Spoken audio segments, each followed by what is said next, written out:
할렐루야. 하나님 말씀 한 끼를 맛있게 먹는 블레싱 원테이블입니다. 여러분 한 주간도 평안하셨습니까? 네. 벌써 9월입니다. 타이밍이 안 맞았네. 우리 루아흐의 주역 박성훈 전도사님 오늘 어떤 나눔이 있을까요? 일단 개인적인 묵상 뭐 그런 나눔을 저는 이렇게 나누기를 원하는데요.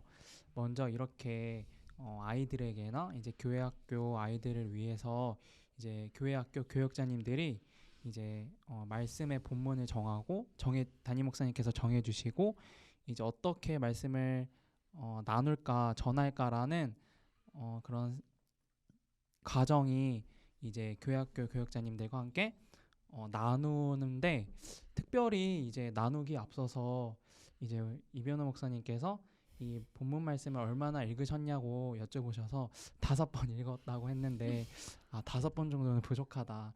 최소한 20번 정도는 읽어야 우리가 이 말씀에 대해서 하나님에 대한 그런 생각과 하나님의 그런 뜻하심을 알 수 있다라는 말씀을 하셔서 저희가 이제 나누기 앞서서 먼저 20번을 이제 큰 목소리로 읽기 시작했어요. 매우 하드 트레이닝. 근데 크게 읽지 않더라고요. 작게 읽더라고요. 저는 짧게 읽었습니다. 내가 제일 크더만. 근데 이제 5번 읽었을 때 이제 이 마른 뼈는 이제 보통 이스라엘 백성들을 이제 뜻해서 저는 이제 그냥 단순하게 우리 초등부 아이들만 생각했었어요. 그런데 이제 20번을 읽고 이제 한 30분 정도 기도를 하는데 하나님께서 계속 저에게 이 마른 뼈와 같은 영적 상태에는 우리 초등부 아이들보다도 바로 너야 이렇게 저한테 말씀을 하시는 거예요. 그렇게 말씀을 하시는데 저는 진짜 눈물 콧물이 다 나는 거예요. 그 말씀 가운데. 왜냐하면 아이들한테 제가 목회자로서 정말 하나님의 말씀을 전할 때 이 말씀을 듣고 난 우리 아이들이 정말 변화를 할까라는 그런 믿음이 저한테는 좀 부족했었던 것 같아요. 그래서 다시 한번 이 말씀을 정말 하나님의 능력인 그 말씀과 성령님의 그 도우심을 믿고 내가 과연 전했나라는 그런 모습들을 다시 한번 되돌아보고 회개하면서 다시 한번 그 하나님의 능력을 믿고 의지하는 그런 깊이 되새겨보는 시간이었습니다. 네. 백성의 회복하시면서 오늘 그 37장 11절에 보면 이 뼈들은 이스라엘의 온 족속이라라고 하시면서 이 백성들이 회복될 것, 이스라엘이 회복될 것을 얘기하시는데요. 그 다음 절 이제 다음 주에 나갈 말씀이 에스겔 37장 15절에서 28절의 말씀이에요.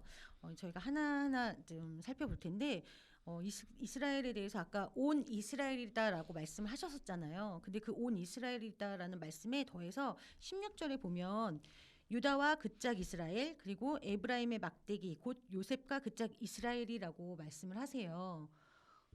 그러면은 그 에스겔 시대에는 바벨론으로 끌려간 남유다 국가만 얘기하는 것 같았는데 사실은 전체 이스라엘을 이야기를 하거든요. 이 이스라엘이 왜 이렇게 남유다 북이스라엘이 이렇게 나눠진 건가요? 얼마나 많은 족속들이 있었던 거죠? 네, 이스라엘은 야곱의 아들들 12명으로 이루어진 지파인데요. 그리고 그 중에서는 레위 지파가 빠지게 되고 이제 야곱의 2명의 아들 므낫세와 에브라임이 지파에 포함이 되면서 총 12지파로 이루어졌습니다. 그리고 그 중에서 유다와 베냐민 지파가 남유다가 되었고 그 나머지 10지파가 이제 북이스라엘을 이루게 되었습니다. 에스겔 37장 16절에 보시면 유다와 그 짝 이스라엘 자손이라고 나와 있는데요. 유다와 그 베냐민 지파를 말하는 남유다를 말하고 있고요. 그 다음에 에브라임의 막대기 곧 요셉과 그 짝 이스라엘 온 족속 이것은 이제 에브라임과 그 북이스라엘 전체 모든 지파를 말하고 있습니다. 그래서 왜 근데 북이스라엘의 10지파 중에 에브라임을 언급하게 되었는지 궁금하실 수 있는데 창세기 48장 13절에서 20절을 보시면 이제 야곱이 므낫세와 에브라임 그 모든 지파 중에 에브라임에게 장자의 축복을 주었던 것과 관련이 있게 돼요. 그리고 에브라임이 10지파 중에 가장 강성하게 되어서 열 지파를 대표하는 북이스라엘의 열 지파를 대표하는 지파로 에브라임을 통칭하게 되었습니다. 이제 이스라엘의 분단 이유를 살펴보자면 네. 여러 가지 이제 형식적인 이유들이 있어요. 뭐 예를 들어서 정치적이거나 또 종교적이거나 또 경제적인 이유가 있겠지만 이보다도 더 근본적인 이유가 있습니다. 바로 이제 다윗의 아들이자 다윗의 왕위를 이어받은 솔로몬의 죄 때문이었습니다.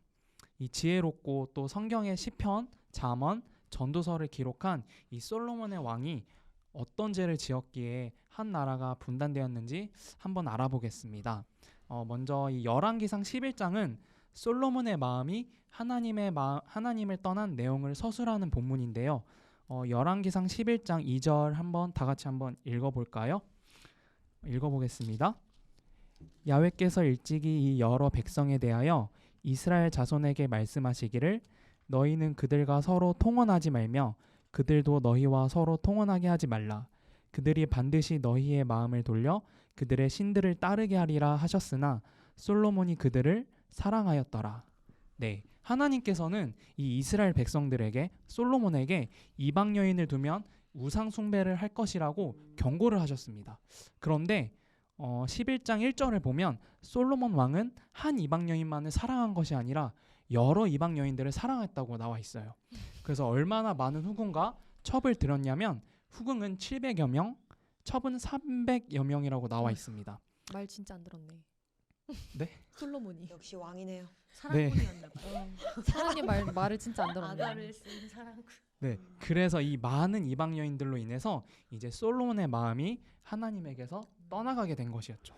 그래서 하나님은 이제 이방 여인들과 통혼하지 말 것을 말씀을 통해서 경고하셨지만 결국 솔로몬 왕이 이방 여인에게 현혹되고 이스라엘 땅의 우상들을 용납하게 되어서 하나님은 이를 근거로 통일 왕국인 이 이스라엘을 두 나라로 분열하게 하신 것입니다. 이제 그렇게 솔로몬이 죽고 나서 솔로몬의 좀 유능한 신복이었던 여로보암이라는 사람이 있었어요. 이 여로보암이 이스라엘 12지파 중에 유다와 베냐민 지파를 제외한 이 10가지 지파를 규합해서 이 북이스라엘 왕국을 세웠습니다. 그리고 솔로몬의 아들인 르호보암이 솔로몬의 뒤를 이어받아 이제 남은 유다 지파와 베냐민 지파가 규합해서 남유다의 왕이 된 것이죠. 그래서 여로보암이 이끌었던 북왕국 이스라엘 왕은 BC 930여 년에 세워지고 BC 722년에 멸망하게 되었습니다. 그리고 르호보암이 이끌었던 남유다 왕국은 BC 900년에 세워지게 되어서 BC 586년에 멸망하게 되었습니다. 좀 약속이랑 좀 비교해서 설명을 드리자면 제가 뭐 전도사한테 밥을 사겠다라고 약속을 하는 거죠. 그러면 전도사님은 의무는 없죠. 그냥 제가 사주는 밥만 드시면 되고 그쵸. 저는 좋아요. 이제 밥을 사줘야 되는 의무가 생기는. 그래서 약속은 이제 한쪽만 의무를 갖는다고 하면 언약은 쌍방이 어떤 서로에 대해 의무와 권리를 갖는 것을 이제 언약이라고 하거든요. 그래서 그런데 그 언약의 내용은 뭐냐면 하나님은 우리의 하나님이 되시고 우리는 하나님의 백성이 되리라. 그래서 하나님은 우리의 하나님이 되셔야지 되는 의무가 있고요. 우리는 그분의 백성으로서의 의무를 지니게 되는 거죠. 근데 또 한편으로는 서로에게 또 권리도 있는 거죠. 그러니까 하나님이 우리의 하나님이 되실 수 있는 권리를 요구할 수 있고요. 네. 또 하나님은 우리가 백성으로서 우리에게 당연히 요구하실 수 있는 권리가 있는. 그래서 마치 이 언약이라고 하는 건 우리가 이 땅에서 잘 이해할 수 있도록 하나님이 결혼이라는 제도를 주셨잖아요. 그러니까 하나님과 이스라엘 백성들 간의 이 관계를 이해하게 하시기 위해서, 그 사랑을 알게 하시기 위해서 결혼이라는 제도를 통하여 사랑을 묶은 사랑을 지켜낼 수 있게, 그러니까 언약으로 사랑을 지키는 거인 건데, 그런데 이제 만약 결혼 전에는 만약에 제가 뭐 그럴 리는 없지만 이제 결혼을 했다라고 하면 네, 제가 전도사님한테 나만 사랑하고 나만 바라보고 내 얘기만 들어라고 얘기할 수 있겠지만 결혼 전에는 뭐 상관없잖아요. 근데 결혼하고 이렇게 얘기를 하면 제가 되게 이렇게 뭐 그런 남편이 다 있어 이렇게 꼰대거나 이렇게 야, 요즘 시대 무슨 그런 고리타분한. 근데 이렇게 요구할 수 없는 거잖아요. 이렇게 생각할 수 없잖아요. 그러니까 그렇기 때문에 하나님이 이스라엘과 언약을 맺으신 다음부터는 우상을 문제 삼으십니다. 나는 너의 하나님이 되겠는데 이스라엘 백성들이 우상을 섬기면 그걸 거부하겠다라는 거거든요. 그러니까 하나님은 옛 언약으로 대표되는 신의 산 언약 전에는 우상을 그렇게 문제 삼지 않으세요. 근데 언약을 맺고 난 다음부터는 우상을 문제 삼는데 이스라엘 백성이 언약을 맺는 그 순간부터 바로 그 금송아지인가요?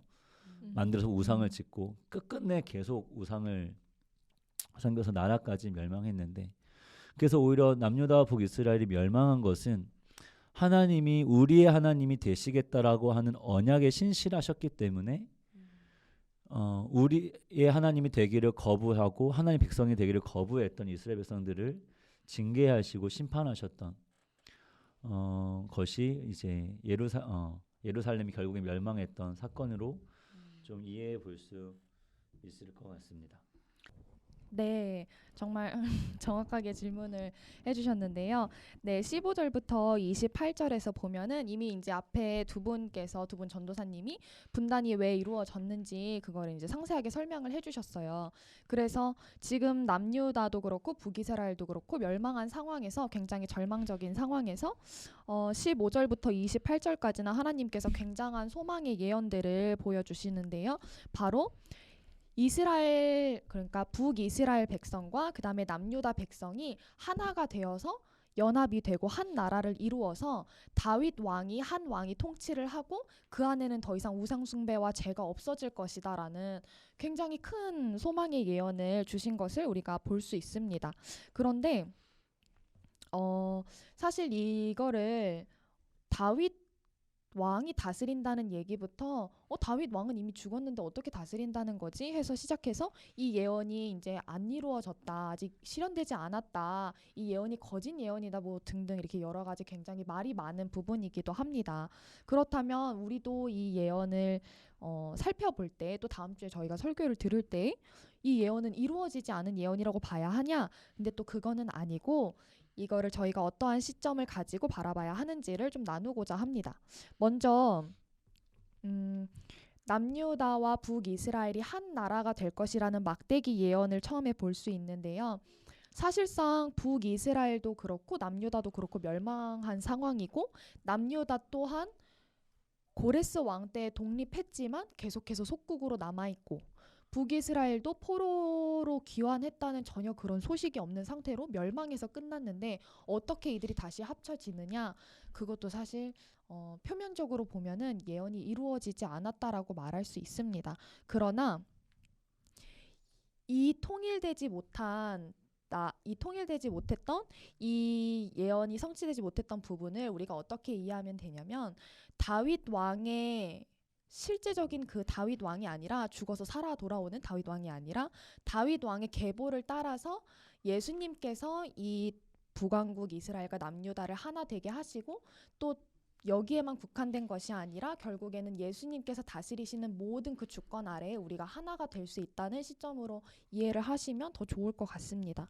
그래서 결국에는 이 에스겔에서 나오는 한 나라가 될 것이고, 영원한 왕이 세워질 것이고, 우상 숭배를 하지 않고 죄가 없어질 것이다 라는 예언은 예수님께서 십자가를 지셔서 정말 그 전에 이제 구약 시대에는 돌판에 새겨졌던 불완전했던 언약들을 십자가로 인해서 완전한 언약으로, 새 언약으로 세우신 이후에는 한 나라로 모든 것을 다 이루시고 연합하게 하시고 영원한 왕으로서 영원한 언약이 되시고, 예수님 스스로가, 그리고 그 예수님 안에 있는 우리는 결코 다시 죄의 멍에를 매지 않는, 우상 숭배를 멀리하고 죄를 멀리하게 되는 그러한 모든 언약이 성취되는 것을 볼 수 있습니다. 네, 이번 주 말씀의 제목은 언약의 회복입니다. 우리 정재명 담임 목사님께서 어떤 말씀을 전해주실지 여러분들이 오늘 살짝 예습을 하고 많은 기대와 꿈을 안고 말씀을 들으셨으면 좋겠습니다. 네, 이제 마치도록 하겠습니다. 하나, 둘, 셋, 샬롬.